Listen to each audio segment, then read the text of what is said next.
As we mentioned at the beginning of the series, the teachings of the Buddha are vast in scope and profound in their implications.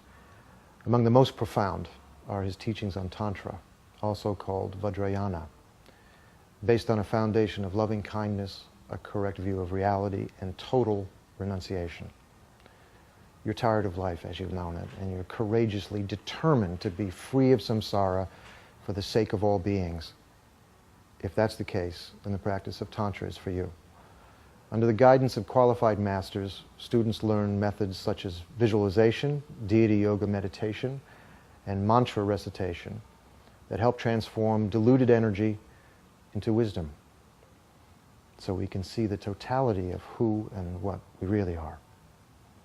As Buddhist practitioners, it's essential to realize that the highly sophisticated and sensitive techniques in Tantra simply won't work, and even can be highly dangerous unless our motivation is genuinely altruistic. Since these precious teachings are extremely difficult to come across in this day and age, join us in investigating how we can make the most of this extremely rare opportunity.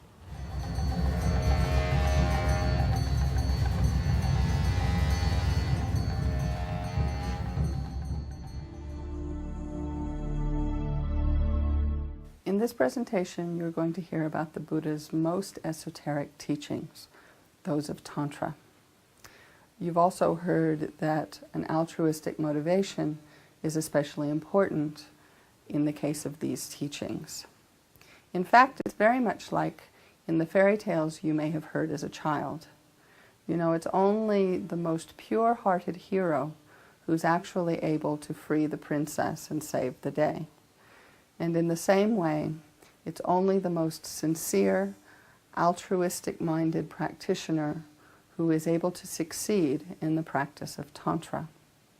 Now, the Buddha said that the fundamental nature of our hearts and minds is purity.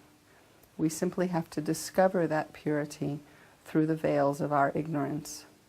And so before listening to these teachings, take just a moment to discover the purity of your own heart and to generate a very strong and determined intention to attain the state of a Buddha through the practice of Tantra in order to be able to bring to enlightenment all other living beings.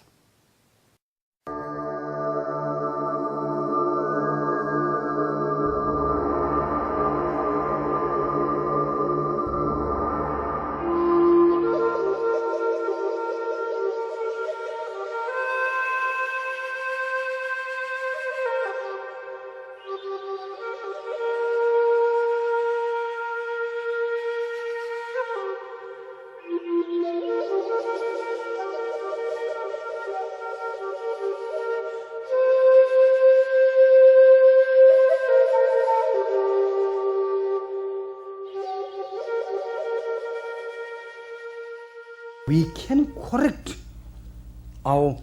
the attitude. We can correct our action. Don't think that my attitude, my action is, my previous karma. I cannot do anything. That is misunderstanding of karma. Don't think I'm the powerless. We do have power. Human being, we do have power to change our lifestyle, to change our attitude, to change our habit.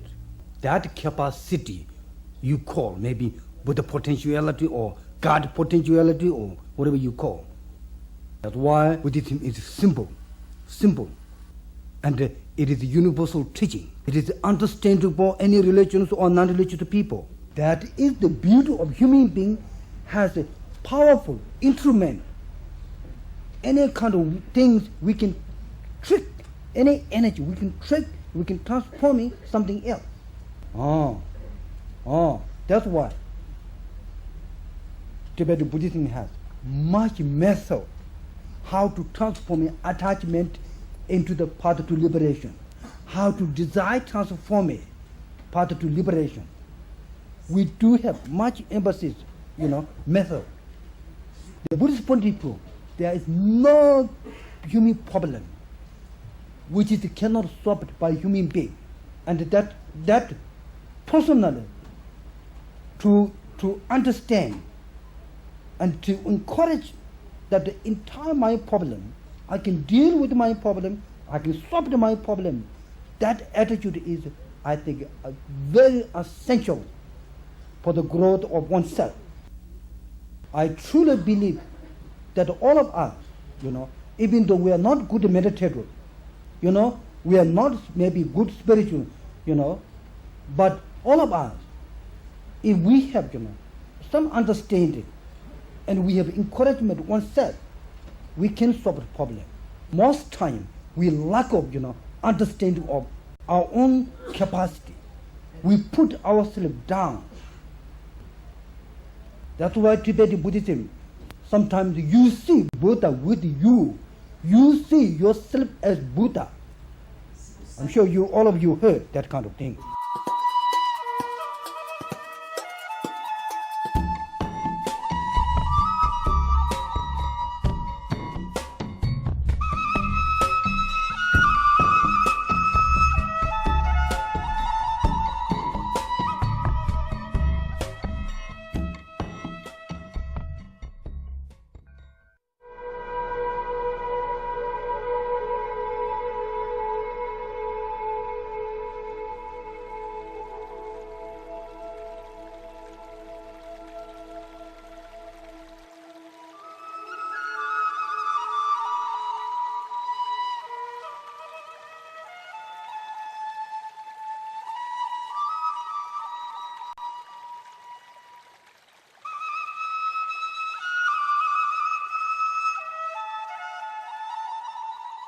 The Tibetan tradition of Buddhism, there is a great emphasis on practicing Tantra as the fastest way to achieve enlightenment.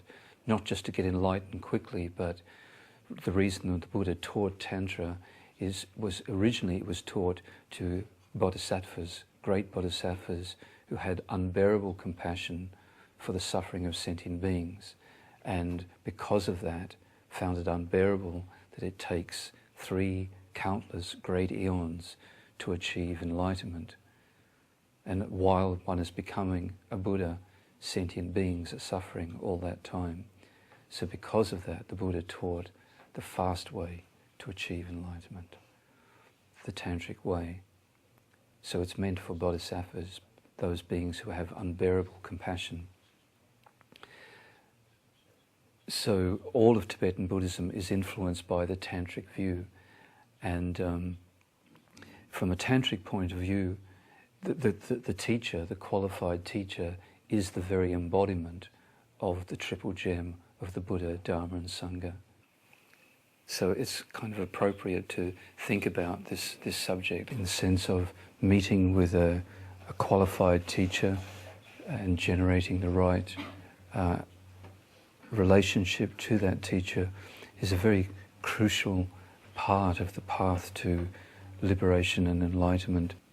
We need someone who really not simply knows the words of the Dharma, but knows their own mind and has the experience of controlling their mind in a wise and skillful way. And not just a little bit, but the more we want to accomplish, the more qualified the teacher we need. If we want to accomplish a bit with our mind, we only need a teacher who has a little bit of accomplishment. But if we want to achieve enlightenment, we need someone very, very highly qualified. A Buddha, maybe.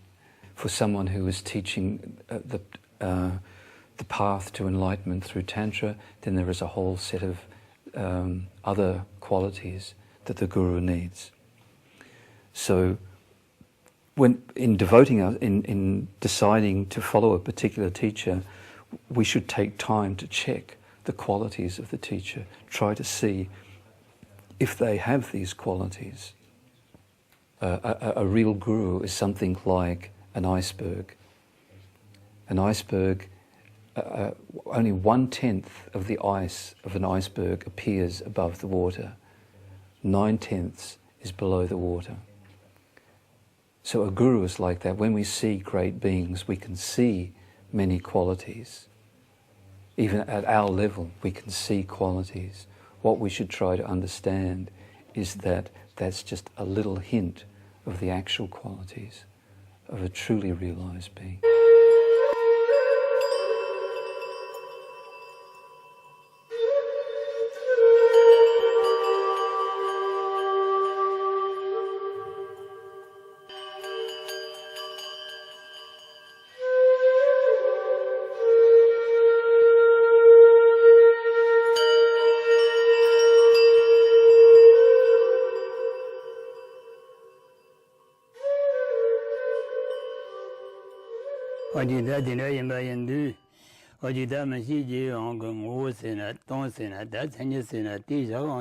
For practicing Dharma, basically one has a choice of sutric practices or tantric practices.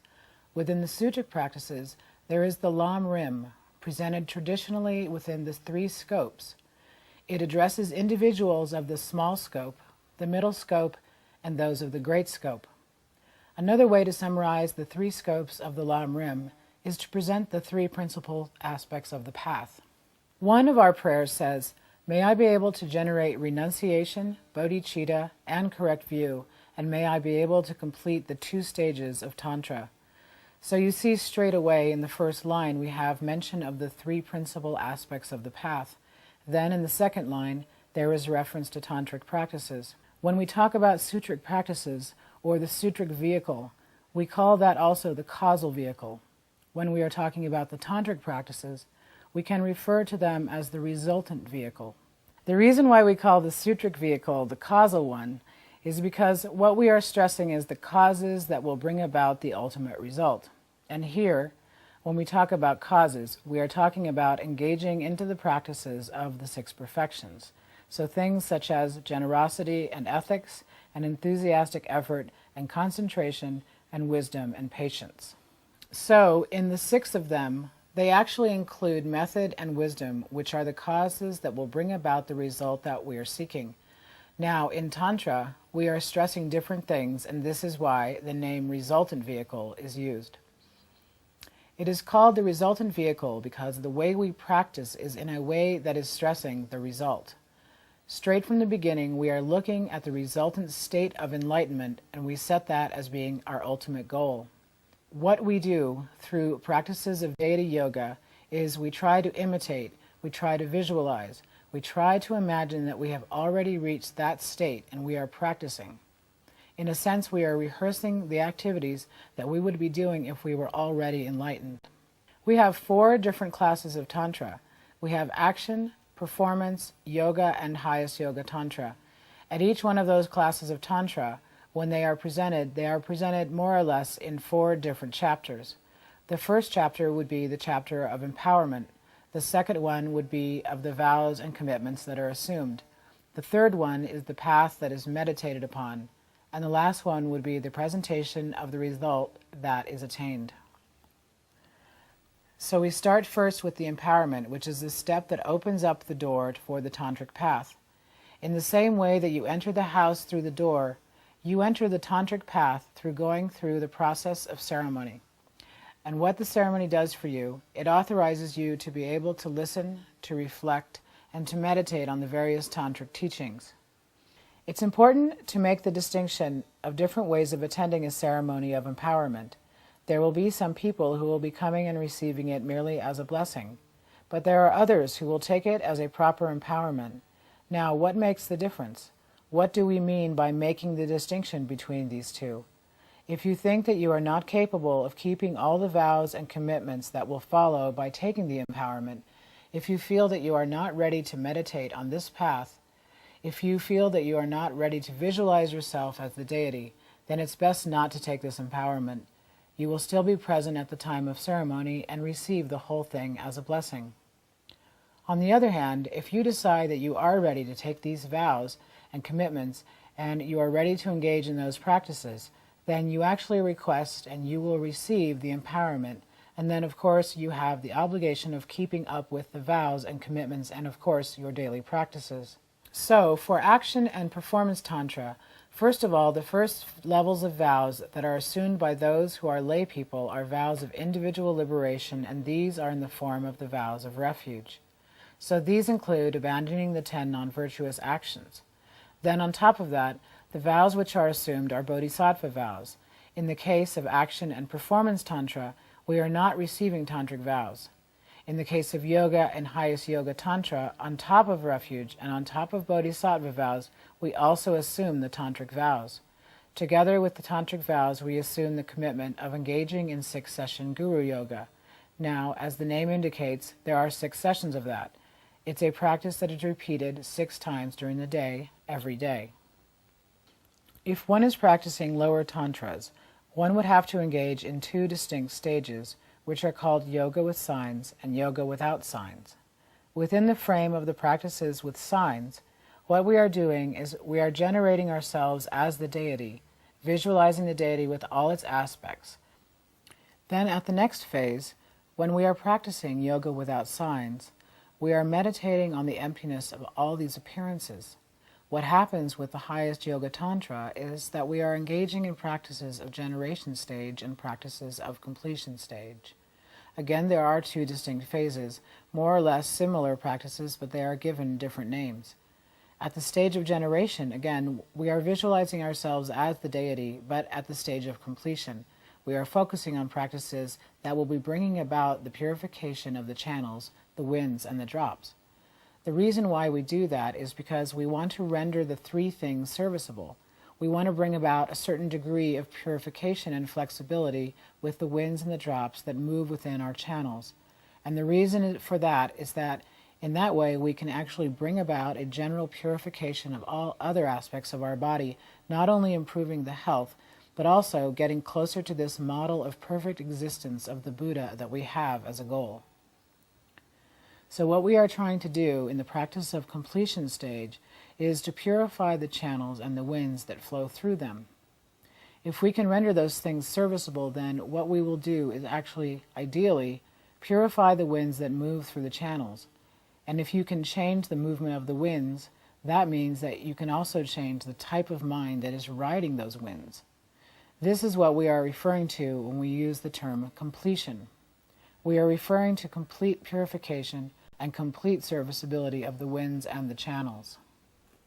Now, it is important to understand that most of the channels that we have within our own body are not stretched out as they should be. Most of the channels are twisted. Many of them may have knots in them, which means that channels which are restricted like that do not allow a flow of the winds and the substances through them. So it's important to exercise. In the same way that some people like very much to do physical exercise because they know the benefit of those exercises. If you can understand that on a physical level, then take that at the level of completion stage and understand that what you are doing during your daily yoga is to engage in some sort of exercises that will bring about this pliancy of the channels and the winds and the substances. Now, when we talk about Tantra, also we use the word mantra, and many times we also talk about secret mantra. Mantra and Tantra are used almost as an equivalent. If we look at the etymology of the word mantra, it can be broken down into 2 words. It means mind protection. And when we talk about those practices, we talk about protection, and it's not only the body and speech that need to be protected. The mind is the one that primarily needs to be protected. If the mind is protected, then the body and speech will automatically, secondarily in a sense, will also be covered by this protection. And what is it that the mind needs to be protected from? Well, it is the sense that we have an ordinary body, an ordinary speech, an ordinary mind. We need to protect ourselves from thinking that we are ordinary. We need to protect ourselves from ordinary appearances and a sensing at those appearances. So this is the protection that we are seeking for through these practices. And finally, we come to the explanation of the last word, secret. When we talk about the mantra or Tantra, we mean the secret vehicle. It's called the secret vehicle because those practices need to remain undisclosed. Undisclosed to those who are not suitable to hear about those things. It is said that if you talk about your tantric practices to those who are not ready or are not suitable, they have not been prepared to hear about those things. Most probably these people will generate reverse faith, non-faith in those practices, and this is what we are trying to avoid in this situation. As beginners, it makes more sense that we will spend more time on practices of Sutra rather than practices of Tantra, but that doesn't mean that we will completely abandon Tantric practices. It is important to understand that Sutra on its own cannot take you very far, and Tantra that is not supported by Sutra will not end with the right result. So it's important to always unite Sutra and Tantra, and make sure that one complements the other.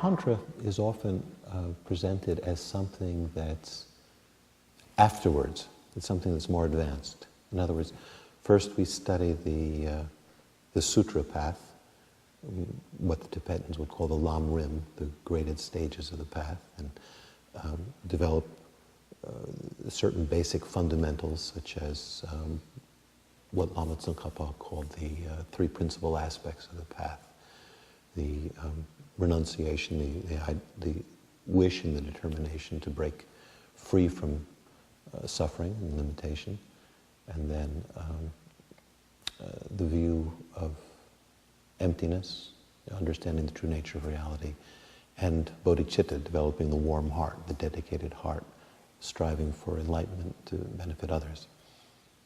So that, in a sense, summarizes the sutra path. So it isn't as if we practice on a sutra level until we're proficient and then we turn to something else. It's that the practice of Tantra allows us to get into those very same areas on a deeper, more meaningful basis. And so, for me, Lama Yeshe's introduction to Tantra, it really comes alive for me in a really meaningful way, not so much when it's talking about Tantra itself, but rather the three principal aspects that give it birth, that give it meaning. Many years ago, in the middle of the 70s, so quite a long time before I was working on this book, I did a retreat on Vajrasattva. That's the purification practice, which is considered a very important preliminary and aspect of tantric practice. When it was over, and I had to think back as to what the retreat really was about, it really was about renunciation. Even though I was doing tantric practices and tantric visualizations and so forth, what the retreat actually taught me to some extent was the ordinary way that I live my life, the ordinary ego-dominated way that I live my life, is just totally unsatisfactory. Even when things look beautiful, look pleasant, they may just be, it might just be a disguised form of dissatisfaction and suffering. I don't think the reality of that would have hit me if, at the same time, I wasn't doing other practices which were attempting to kind of purify my vision, concentrate my attention, remove some major obstacles so that I could understand things on a deeper level. So later, when I was working on Lama Yeshe's teachings on Introduction to Tantra, where he discusses this to some extent, that Tantra helps you actually understand the sutra topics better, I really felt I understood what he meant, what he was pointing at.